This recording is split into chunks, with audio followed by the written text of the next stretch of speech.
அஸ்ஸலாமு அலைக்கும் வரஹ்மத்துல்லாஹி வபரகாத்துஹு. அல்ஹம்துலில்லாஹி ரப்பில் ஆலமீன். ஸலாத்து வஸ்ஸலாமு அலா சய்யிதினா முஹம்மதின் வ அலா ஆலிஹி வ ஸஹ்பிஹி அஜ்மஈன். வமா தௌஃபீகி இல்லா பில்லாஹ். லா ஹவ்ல வலா குவத இல்லா பில்லாஹில் அலியுல் அலீம். சுப்ஹானக லா இல்ம லனா இல்லா மா அல்லம்தனா இன்னகல் அன்தல் அலீமுல் ஹக்கீம். புனிதமிக்க இந்த ஜும்மாவிற்கு நம்மையெல்லாம் பங்கெடுக்க செய்து அல்லாஹ்வும் அல்லாஹ்வுடைய தூதரும் காட்டித் தந்த அடிப்படையிலே இந்த ஜும்மா தொழுகையை அமைத்துக் கொள்வதற்காக நமக்கெல்லாம் வாய்ப்பளித்த எல்லாம் வல்ல ஏக இறைவனை போற்றி புகழ்ந்தவனாக எனது உரையை துவங்குகின்றேன். இந்த இஸ்லாமிய சன்மார்க்கம் 1400 ஆண்டு பாரம்பரிய மார்க்கம் என்று அனைவராலும் ஒப்புக்கொள்ளப்பட்ட ஒரு மார்க்கமாக திகழ்கின்றது. அப்படிப்பட்ட இந்த இஸ்லாமிய சன்மார்க்கத்திலே அல்லாஹ்வும் அல்லாஹ்வுடைய தூதரும் காட்டித் தந்த அடிப்படையை மட்டும் பின்பற்ற வேண்டிய இந்த இஸ்லாமிய சன்மார்க்கத்திலே படைத்த ரப்புல் ஆலமீன் என்ன சொன்னாலும் சரி, அல்லாஹ்வால் அங்கீகரிக்கப்பட்ட நம் உயிரினும் மேலான கண்மணி நாயகம் ஸல்லல்லாஹு அலைஹி வஸல்லம் அவர்கள் என்ன சொன்னாலும் சரி, நாங்கள் எங்களுக்கென்று ஒரு கொள்கையை வகுத்து வைத்துக் கொண்டு அந்த கொள்கைக்குள்ளே அல்லாஹ்வுடைய வேதமாகிய மாமறை குர்ஆனையும் அல்லாஹ்வால் அங்கீகரிக்கப்பட்ட நம் உயிரினும் மேலான கண்மணி நாயகம் ஸல்லல்லாஹு அலைஹி வஸல்லம் அவர்களின் வழிமுறைகளையும் பின்பற்றக்கூடியவர்களாக இன்றைக்கு நம்ம இருக்கிறோம். அப்போ அல்லாஹ்வும் அல்லாஹ்வுடைய தூதரும் காட்டி தந்ததுதான் மார்க்கம். அதற்கு மாற்றமாக அல்லாஹ்வோ அல்லாஹ்வுடைய தூதரோ காட்டி தந்ததற்கு மாற்றமாக எந்த ஒரு புதிய நூதன பழக்க வழிமுறைகளையும் நாம் செய்துவிடக்கூடாது என்பதுதான் நபிகள் நாயகம் ஸல்லல்லாஹு அலைஹி வஸல்லம் அவர்களுடைய 23 ஆண்டுகால தூதுத்துவ பணியாக இருந்தது. அப்ப அல்லாஹ்வுடைய தூதர் ஸல்லல்லாஹு அலைஹி வஸல்லம் அவர்களுடைய அந்த வழிமுறையை பின்பற்றக்கூடிய நாம் அந்த வழியை பின்பற்றக்கூடாது என்பதற்காகத்தான் ஷைத்தான் என்ன செய்யறான், அவன் கங்கணம் கட்டி கொண்டு நம்மை வழிகேட்டின் உச்சத்திற்கு கொண்டு செல்ல வேண்டும். இந்த அல்லாஹ்வுடைய அடியார்களாகிய இந்த மனித சமுதாயத்தை என்ன செய்யணும், வழிகேட்டின் உச்சத்திற்கு அழைத்து செல்ல வேண்டும். அவர்களை நற்காரியங்களின் பால் அவர்களை ஈடுபட வைத்துவிடக் கூடாது என்கின்ற விஷயத்திலே பலதரப்பட்ட பல விதமாக சிந்திக்கக்கூடிய ஒரு ஆளாக யார் இருக்கிறார், ஷைத்தான் இருக்கின்றான். அப்ப இன்றைக்கு நாம் பார்க்கக்கூடிய தலைப்பானது, அப்ப ஷைத்தானுடைய இடையூறுகள் எப்படிலாம் இருக்கும் என்பதை பற்றியும், இந்த ஷைத்தானை வைத்துக்கொண்டே அல்லாஹ்வுடைய மார்க்கத்தை குளிதோண்டி பிழைக்க வேண்டும், அல்லாஹ்வுடைய மார்க்கத்தை இந்த அடியார்கள் ஏற்றுக்கொள்ள கூடாது, அவர்களுக்கு தவறான விஷயத்தை அல்லாஹ்வுடைய மார்க்கத்தை போன்று பிரமிப்பூட்ட வேண்டும், பிரதிபலிக்க செய்ய வேண்டும் என்றெல்லாம் அவன் மண்டையை போட்டு கசக்கக்கூடியதை நம்ம பார்க்கிறோம். அப்ப நல்லது மாதிரி தெரியும். சில காலங்கள் சென்ற பிறகு நம்முடைய கடந்த கால வாழ்க்கையை நாம் நினைத்து பார்க்கும் போது நம்ம இந்த விஷயத்துல இந்த மாதிரிலாம் நம்ம தப்பு பண்ணிட்டோமே, நம்மை வழிகெடுத்து விட்டானே இந்த ஷைத்தான் என்றெல்லாம் வேதனைப்படக்கூடிய அடியார்களாக நாம் இருந்திருப்போம். அப்ப ஷைத்தான் என்று சொல்லக்கூடியவன் என்ன செய்வான், நல்லது மாதிரிதான் ஒரு கெட்டதை கொண்டு வந்து திணிப்பான். ஒரு நல்ல விஷயங்களில் நாம் அமல் செய்யும் போது, அதில் நாம் ஈடுபடும் போது என்ன செய்வான், இந்த நல்ல காரியத்தில் ஈடுபடக்கூடியத வழிகெடுப்பான். எப்படி வழிகெடுப்பான், இதை இப்பதான் செய்யணுமா, வா உனக்கு டைம் பாஸ் பண்றதுக்கு உனக்கு மொபைல்ல எவ்வளவோ இருக்குது, உனக்கு எத்தனையோ சோசியல் மீடியாக்கள் உன்னை பார்க்க சொல்லி உனக்காக காத்து கொண்டிருக்கின்றது, நம்ம இப்போ போய் நம்ம என்ன செய்யணும், அல்லாஹ்வுடைய மார்க்கத்தை பற்றி ஒரு 2 பயான போடு, அப்புறமா ரிலாக்ஸ் ஆனதுக்கு பிறகு நீ போய் பாரு என்றெல்லாம் நம் வணக்க வழிபாடுகள் செய்வதற்கு முற்படக்கூடிய தருணத்திலே ஷைத்தான் என்ன செய்வான், இந்த உலகத்தில் இருக்கக்கூடிய ஆசாபாசங்களுக்கு நம்மை மதிமயங்க செய்வான். நல்ல விஷயங்களையே செய்ய சொல்லி, அந்த விஷயம் நல்ல விஷயமாகத்தான் இருக்கும், அதை செய்தால் நமக்கு நன்மை இருக்கத்தான் செய்யும். ஆனால் அல்லாஹ் தஆலா கடமையாக்கிய வணக்க வழிபாடுகளிலிருந்து நம்மை விலக்கி உபரியான நன்மையை செய்ய வச்சு பெரிய நன்மை செய்யாதவர்களாக நம்மை பாவத்தாளிகளாக ஆக்கி விடுவான். அப்ப ஷைத்தானுடைய சூழ்ச்சி எப்படிலாம் இருக்கும், அவன் எப்படிலாம் நம்மை வழிகெடுத்து கொண்டிருக்கின்றான், ஷைத்தான் என்று சொல்லக்கூடியவன் எப்படிலாம் இந்த மனித வர்க்கத்தை வழிகெடுக்கக்கூடியவராக இருக்கின்றான் என்பதையெல்லாம் நம்ம என்ன செஞ்சு பார்க்கணும், நாம் சிந்தித்து பார்க்க வேண்டும்.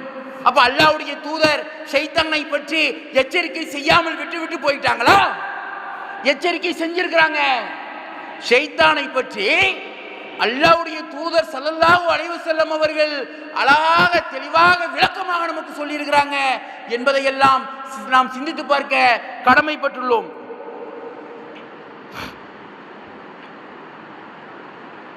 அல்லாஹ்வின் தூதர் ஸல்லல்லாஹு அலைஹி வஸல்லம் அவர்கள் கூறினார்கள், தொழுகைக்காக பாங்கு சொல்லி அழைக்கப்படும் போது ஷைத்தான் பாங்கு சப்தத்தை கேட்கக்கூடாது என்பதற்காக சப்தத்துடன் காற்றை விட்டுக்கொண்டு திரும்பி ஓடுகின்றான். பாங்கு சொல்லி முடித்ததும் முன்னே வருகின்றான். தொழுகைக்கு இகாமத் சொல்லப்பட்டால் மீண்டும் திரும்பி ஓடுகின்றான். இகாமத் சொல்லி முடிந்ததும் முன்னே வருகின்றான். தொழுகையில் ஈடுபட்டுள்ள மனிதருடைய உள்ளத்தில் ஊடுருவி ஊசல் ஆட்டத்தை ஏற்படுத்தி இதை நீ நினைத்துப்பார், அதை நீ நினைத்துப்பார் என்று அவர் அதற்கு முன் நினைத்திராத விஷயங்களை அவருக்கு நினைவூட்டி கூறுகின்றான். எந்த அளவிற்கு என்றால் அந்த மனிதர் தாம் எத்தனை ரக்காத்துகள் தொழுதோம் என்பதை அறியாதவராக மாறிவிடுகிறார். இதை அறிவிக்கக்கூடிய அறிவிப்பாளர் அபூ ஹுரைரா ரலியல்லாஹு அவங்க அறிவிக்கிறாங்க. இது புகாரில 608வது செய்தியாக பதிவு செய்யப்பட்டுள்ள விஷயத்தை நம்ம பார்க்கிறோம். இந்த செய்தி நமக்கு சொல்லக்கூடிய பாடம் நிறைய இருக்குது. அதில் மிக முக்கியமாக எந்த அல்லாஹ்வுடைய தூதர் ஸல்லல்லாஹு அலைஹி வஸல்லம் அவர்கள் நமக்கு வலியுறுத்தி கூறினார்களோ, நமக்கு கண்டிஷன் போட்டாங்களோ, அந்த அல்லாஹ்வுடைய தூதர் நமக்கு உபதேசம் செய்றாங்க. நமக்கு எத்தனை ரக்காத்து தொழுதுங்கிறது கூட தெரியாம நம்மை மறக்கடிக்க செய்து விடுவான் ஷைத்தான் என்று சொல்றாங்கல்ல.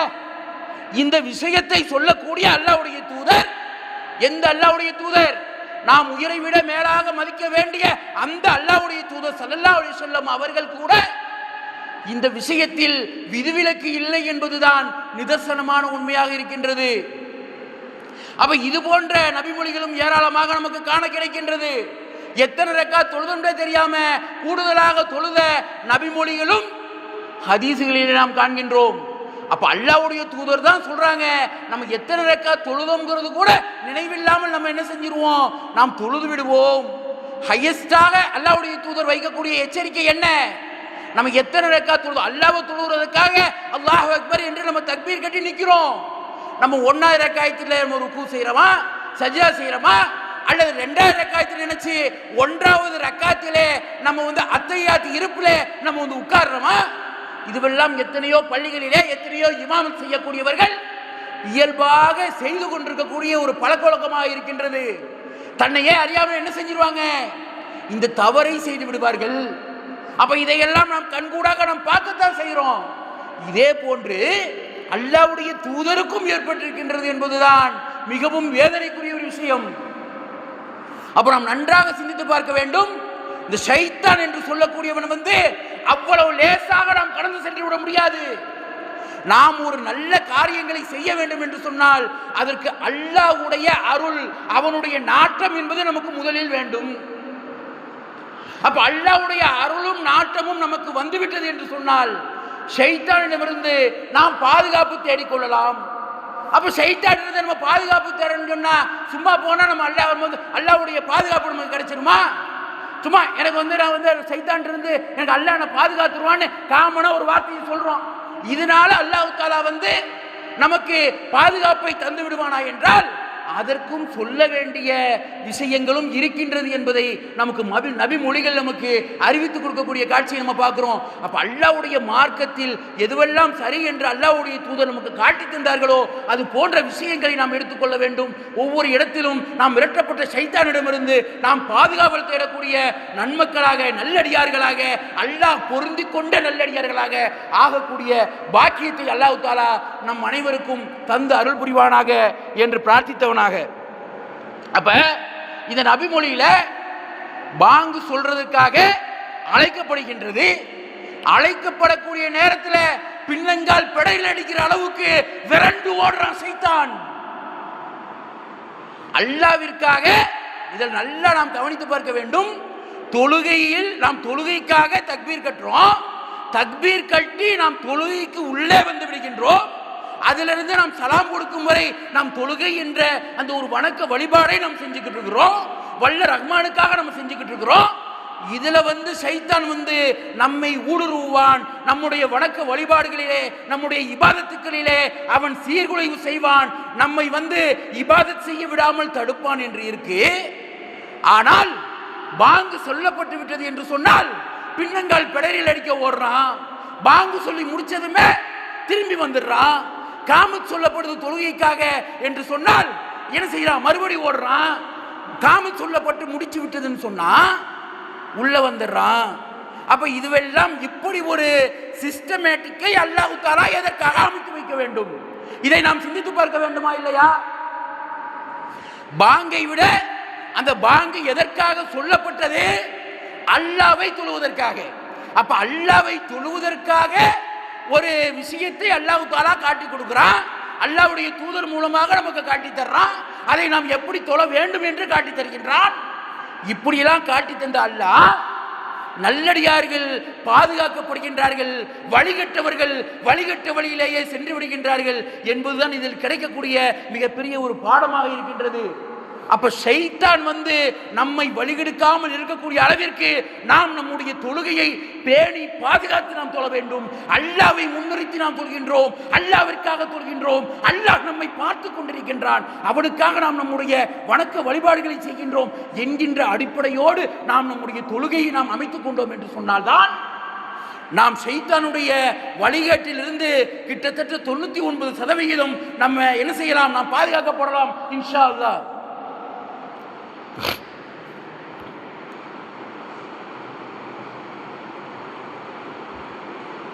நபிகள் நாயகம் ஸல்லல்லாஹு அலைஹி வஸல்லம் அவர்களிடம் ஒரு மனிதர் பொழுது விடியும் வரை தொழுகைக்கு இயலாமல் உறங்கிக் கொண்டே இருப்பது பற்றி கூறப்பட்டது.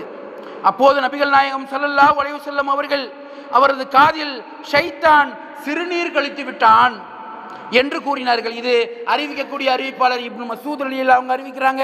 இது புகாரில 1144வது செய்தியாக இடம்பெற்றிருக்கக்கூடிய ஒரு விஷயம். அப்ப நாம் அந்த தொழுகை நேரத்தை கடந்து நாம் உறங்குகின்றோம் என்று சொன்னால் ஷைத்தான் சிறுநீர் கழிக்கின்றான், கழித்து விட்டான் என்று அல்லாஹ்வுடைய தூதர் அந்த அளவிற்கு கடுமையான வாசகத்தை பயன்படுத்தக்கூடிய காட்சியை நம்ம பார்க்கிறோம். அப்ப நாம் என்ன செய்ய வேண்டும்? தொழுகை என்று வந்துவிட்டால் அதற்கான நேரத்திலே தாமதப்படுத்தாமல் தொழக்கூடிய நன்மக்களாக அல்லாஹ் தஆலா நம்மை ஆக்கி அருள் புரிவானாக.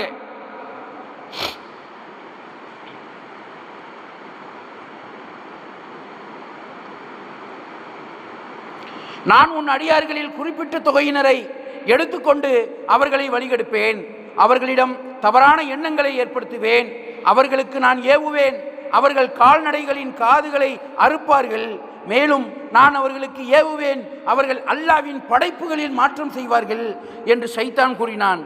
யார் அல்லாஹ்வை விட்டுவிட்டு ஷைத்தானை பொறுப்பாளனாக்கி கொண்டானோ அவன் தெளிவான நஷ்டத்தை அடைந்து விட்டான். இது திருமறை குர்ஆன்ல 4வது அத்தியாயம் 119வது வசனம். அப்ப அல்லாஹ்வுடைய அடிச்சுவட்டை தான் நாம் பின்பற்ற வேண்டும், இந்த மார்க்கத்தை தான் நாம் பின்பற்ற வேண்டும். அதற்கு மாற்றமாக ஷைத்தான் நம்முடைய உள்ளத்திலே ஊடுருவி தவறான எண்ணங்களை நமக்குள் கொண்டு வந்து திரிக்கின்றான் என்று சொன்னால் நம்ம என்ன செய்யணும்?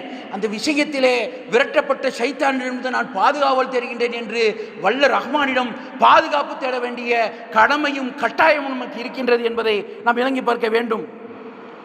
தீயதையும் மானக்கேடானதையும் நீங்கள் அறியாதவற்றை அல்லாஹ்வின் மீது இட்டுக்கட்டி கூறுவதையுமே அவன் உங்களுக்கு ஏவுகின்றான். நம்மை தவறான வழியின்பால் கொண்டுதான் சேர்ப்பான் என்று திருமறை குர்ஆன் 2வது அத்தியாயம் 169வது வசனம் கூறுகின்றது.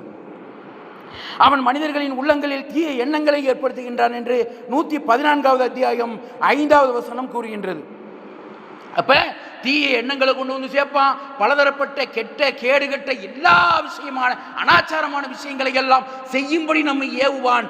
ஒரு மனிதன் தவறான விஷயத்தை செய்ய நம்முடைய உள்ளத்திலே ஏவுகின்றான் என்று சொன்னால் எளிமையாக நம்ம புரிஞ்சுக்கலாம். நாம் ஷைத்தானுக்கு நாம் ஆட்கொண்டிருக்கின்றோம். வல்ல ரஹ்மானுக்கு கட்டுப்பட்ட நிலையிலிருந்து நாம் விலகிவிட்டோம். அல்லாஹ்வுடைய பொறுப்பிலிருந்து நாம் விலகிக் கொண்டிருக்கின்றோம். வல்ல ரஹ்மானுடைய பொறுப்பை தேட வேண்டும். அவனுடைய கட்டுப்பாட்டுக்குள் நாம் வர வேண்டும். அவனுடைய அந்த கட்டுப்பாட்டுக்குள் நாம் வர வேண்டும் என்று சொன்னால் நம்ம என்ன செய்யணும்?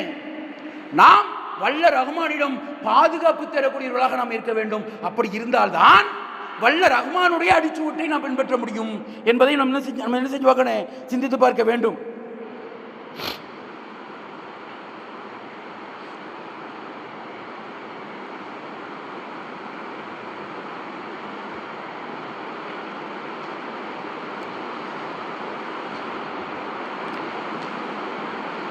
மேலும் அவர்கள் மீது இப்லீஸுக்கு எந்த அதிகாரமும் இருக்கவில்லை என்று திருமறை குர்ஆன் 34வது அத்தியாயம் 21வது வசனம் குறிப்பிடக்கூடிய காட்சியை நம்ம பார்க்கிறோம். அப்ப ஒரு தவறுகள் செய்யும் போது ஒரு தவறை செய்துவிட்டோம் என்று சொன்னால் ஷைத்தான் என்னை வழிகெடுத்து விட்டான் என்று ஒரே வார்த்தையில் சொல்லி நாம் செய்த தவறுகளை நியாயப்படுத்தக்கூடியவர்களாக இன்றைக்கு இந்த சமுதாயம் இன்றைக்கு மாறி இருக்கின்றது என்பதும் வேதனைக்குரிய விஷயமாக இருக்கின்றது. ஷைத்தான் தனிப்பட்ட முறையில் நம்மை வழிகெடுத்து விட முடியுமா என்று கேட்டால் நிச்சயமாக முடியாது. வல்ல ரஹ்மானுடைய கட்டுப்பாட்டிலிருந்து நாம் எப்போது மீறி விடுகின்றோமோ அவனுடைய அந்த இறை அச்சம் நம்முடைய உள்ளத்திலே ஊடுருவி இருக்கும் என்று சொன்னால் அதிலேயே மூழ்கி திளைப்போம் என்று சொன்னால் ஒருபோதும் ஷைத்தான் நம்மை வழிகெடுத்து விட முடியாது. அப்படி வழிகெடுத்திருந்தால் சஹாபாக்கள் எவ்வளவோ அனாச்சாரமான பாவமான காரியங்கள் இருந்த அந்த சஹாபாக்கள் ஸல்லல்லாஹு அலைஹி வஸல்லம் அவர்களுடைய அந்த நீதி நேர்மை உண்மை இதையெல்லாம் பார்த்து வந்தாங்களே, அல்லாஹ்வை பார்த்து வந்தாங்களா? அவங்கெல்லாம் அல்லாஹ்வை நம்மெல்லாம் பார்த்துருக்கிறோமா? அல்லது சஹாபாக்களாவது கண் முன்னால் அல்லாஹ் தஆலா நான் தான் அல்லாஹ் என்று தோன்றி காட்டினானா? இல்லையே. அப்ப அல்லாஹ்வுடைய தூதருடைய நீதி நேர்மை நியாயம் அவர்களுடைய வாழ்க்கையை பார்க்குறாங்க. அப்ப அவர்களுடைய வாழ்க்கையை பார்த்து என்ன செய்யறாங்க? இந்த மனிதர் நம்ம இதுவரை பொய் சொன்னது கிடையாது, எந்த சூழ்நிலையிலும் பொய் சொல்லாத ஒரு மாமனிதர் உன்னத தலைவர், இவர் சொன்னால் சரியாகத்தான் இருக்கும் என்று நம்பித்தானே இந்த இஸ்லாமிய மார்க்கத்துக்குள்ள வந்தாங்க. ஆரம்பத்தில் சஹாபாக்களுடைய நிலை எப்படி இருந்துச்சு? இன்னைக்கு இருக்கிற குடிகாரன்லாம் என்ன குடிகாரன், அதை விட கேடுகட்ட நிலை என்று சொல்லக்கூடிய அளவிற்கு முழுக்க முழுக்க முழுக்க முழுக்க தண்ணீரிலே இந்த போதையிலேயே இந்த போதை வஸ்துக்களிலேயே மயங்கி கிடக்கக்கூடியவர்களாக இருந்தார்களே. அப்படி இருந்தவங்க எப்படி அவர்களுக்குள் இந்த இறை அச்சம் என்பது எப்படி வந்துச்சு? சஹாபாக்களுக்கு வந்துச்சுன்னு சொன்னா அவர்கள் முழுமையாக இந்த அல்லாஹ்வின் மார்க்கத்துக்குள்ள வந்தாங்க. அல்லாஹ்வின் மார்க்கத்துக்குள்ள கொஞ்சம் கொஞ்சம் வராம போயிருந்தாங்கன்னு சொன்னா அவர்களை இன்றைக்கு நாம் மதிக்கத்தக்க ஒரு நபித்தோழர்களாக நம்ம பார்த்திருக்க முடியுமா? அல்லாஹ் தஆலா சொன்னானா இல்லையா? இந்த போதை பொருள் என்பது ஹராம் என்று சொன்னானே, அதை ஏற்றுக்கொண்டார்களே. ஏற்றுக்கொண்டவர்களைத்தானே இன்றைக்கு நம்ம தலைமையில தூக்கி வச்சு இந்த சஹாபாக்கள் உத்தமர்கள் இவர்கள் செய்த தியாகத்திற்கு ஈடாக நம்ம ஒரு உகது மலையளவு நன்மை செய்தாலும் சரி, அது அவர்கள் செய்த ஒரு கைப்பிடி அளவுக்கு ஈடாகாது என்று அல்லாஹ்வுடைய தூதர் ஸல்லல்லாஹு அலைஹி வஸல்லம் அவர்கள் புகழ்ந்து பாராட்டி கூறினார்கள். அப்ப பாராட்டி இந்த அளவிற்கு சொல்லி அல்லாஹ் தஆலா ஏவுகின்றான் என்று சொன்னால் இதையெல்லாம் நாம் சிந்தித்து பார்க்க வேண்டும். நாம் நம்முடைய வாழ்க்கை தரத்தை மாற்ற முடியுமா என்று கேட்டால் இன்ஷா அல்லாஹ் நாம் மாற்ற முடியும். அப்ப நாம் செய்ய வேண்டியது அதற்கான முயற்சியை நாம் எடுத்தோம் என்று சொன்னால், அதற்காக ஒரு படி நாம் எடுத்து வச்சா அல்லாஹ் தஆலா நமக்காக 10 படி எடுத்து வைப்பான். நாம் ஒரு நிமிடம் அல்லாஹ்விற்காக ஒதுக்கினால் அல்லாஹ் தஆலா பல நிமிடத்தை அல்லாஹ் நம்பால் ஒதுக்குவான். என்னிடம் கேட்பவர் யார், கொடுக்க தயாராக இருக்கின்றேன் என்று சொல்லக்கூடிய அப்படிப்பட்ட கண்ணியமான இறைவன் நமக்கு உதவி செய்ய மாட்டான், ஷைத்தான் நம்மை வழிகெடுப்பான் என்று சொல்லி இந்த அப்பாவி மக்களை இன்றைக்கு வழிகெடுத்துக் கொண்டிருக்கிறார்கள் ஒரு கூட்டம். இதுவெல்லாம் எவ்வளவு பெரிய கேடுகட்ட விஷயங்கிறத நாம் சிந்தித்து பார்க்க வேண்டும். அப்ப இதையெல்லாம் சரியான முறையிலே மார்க்கத்தை சொல்லிக் கொடுக்க வேண்டிய கட்டாயத்தில் இருக்கக்கூடிய சில போலி, எல்லாரையும் சொல்லல, சில போலி உலமாக்கள் என்ன பண்றாங்க, வயிறு வளர்ப்பதற்காக அல்லாஹ்வுடைய மார்க்கத்தை விற்பனை செய்யக்கூடியவர்களாக அவர்கள் வயிறு வளர்த்து தாயத்து கட்டு உனக்கு சைத்தானுடைய தீண்டுதலே இருக்காதுன்னு சொல்லி இதான் மார்க்கம் காட்டித்தராத ஒரு விஷயம். அப்ப என்ன செய்யறாங்க, ஷைத்தானுடைய பாதுகாப்பு என்பது அல்லாஹ்வுடைய நெருக்கத்திற்குள் நாம் சென்று விட்டால் ஷைத்தானுடைய பாதுகாப்பு, ஷைத்தானுடைய தீண்டுதல் என்பது நமக்கு வராது. அப்ப ஷைத்தானுடைய தீண்டுதல் நமக்கு வரக்கூடாது என்று சொன்னால் ஆரம்ப நிலையில் பல இன்னல்கள், கஷ்டங்கள், துன்பங்கள், துயரங்கள் எல்லாம் வரும். ஒரு மனிதன் அல்லாஹ் அக்பர் தக்பீர் கட்டிட்டு உலக விஷயங்கள் அத்தனையும் நினைக்கிறான். அவனுக்கும் ஒரு மனிதன் அல்லாஹ் அக்பர் என்று தக்பீர் கட்டுகின்றான். ஏன் தக்பீர் கட்டுறான்? அல்லாஹ்வுடைய தூதர் சொன்னாங்க, அதனால நான் தக்பீர் கட்டுறேன், என்னை படைத்த இறைவனுக்காக நான் தக்பீர் கட்டுகின்றேன் என்கின்ற உன்னத நோக்கத்தை மட்டும் மையமாக வச்சு தக்பீர் கட்டுறான்னு சொன்னா, இந்த இரண்டு சாராரில ஷைத்தான் வைக்கக்கூடிய இலக்கு என்பது யார் மீது? முதலில் ஆரம்பத்தில் ஷைத்தான் வழிகெடுக்கிறதுக்கான எல்லா ஏற்பாடுகளையும் செய்யத்தான் செய்வான். அப்ப அதிலிருந்து நாம் விலகி வர வேண்டும். அப்ப ஷைத்தான் யாரை இலக்காக வைப்பான் என்று சொன்னால், யாரு சரியான இறை அச்சத்தோடு உள் அச்சத்தோடு அல்லாஹ்வுடைய மார்க்கத்தை பின்பற்ற வேண்டும், அல்லாஹ்வை நான் வணங்க வேண்டும் என்று முற்படுகின்றாரோ அந்த நல்லடியாரை தான் முதல்ல அந்த ஷைத்தான் வைக்கக்கூடிய டார்கெட். அப்ப அந்த இலக்கு என்பது முதல்ல வைக்கக்கூடியது, ஷைத்தான் இலக்காக வைப்பது நல்லடியாரை தான். ஒரு நல்லடியார் என்கின்ற அந்த பொசிஷனை நம்ம அடையணும்னு சொன்னா எளிதில் நாம் அடைந்து விட முடியாது. அதற்காக நம்ம கொஞ்சம் எஃபோர்ட் பண்ண வேண்டும், அதற்காக நாம் முயற்சி எடுக்க வேண்டும். பல பிரச்சனைகளை அல்லாஹ் தஆலாவே நம்மை சோதித்து பார்ப்பான். நம்ம நினைச்சுக்குவோம் ஷைத்தான் நம்மளை வழிகெடுக்கிறான்னு. கிடையாது. அல்லாஹ் தஆலா இந்த இடத்தில் உன்னுடைய நிலைப்பாடு என்ன என்று சிந்திக்க வைக்கிறான், நம்மை சோதித்து பார்க்கின்றான் என்பதை விளங்கிக் கொண்டு எல்லா விஷயத்தையும் ஷைத்தான் மேலேயே பழிய போட்டுட்டு எல்லா பாவங்களையும் செஞ்சுட்டு ஷைத்தான் தான் என்ன வழிகெடுத்தான், அல்லாஹ் தஆலா என்ன பாதுகாக்கவில்லை என்றெல்லாம் நான் கூசாமல் சொல்லக்கூடிய ஒரு சமுதாயமாக இன்றைக்கு இஸ்லாமிய சமுதாயத்தில் இருக்கக்கூடிய சில பேர் இருக்கிறாங்கிறது வேதனைக்குரிய விஷயம் என்று கூறி ஜும்மாவின் முதல் உரையை நிறைவு செய்கின்ற வாஹிதவான் அல்ஹம்துலில்லாஹி ரப்பில் ஆலமீன். அஸ்ஸலாமு அலைக்கும் வரஹ்மத்துல்லாஹி வபரகாத்துஹு.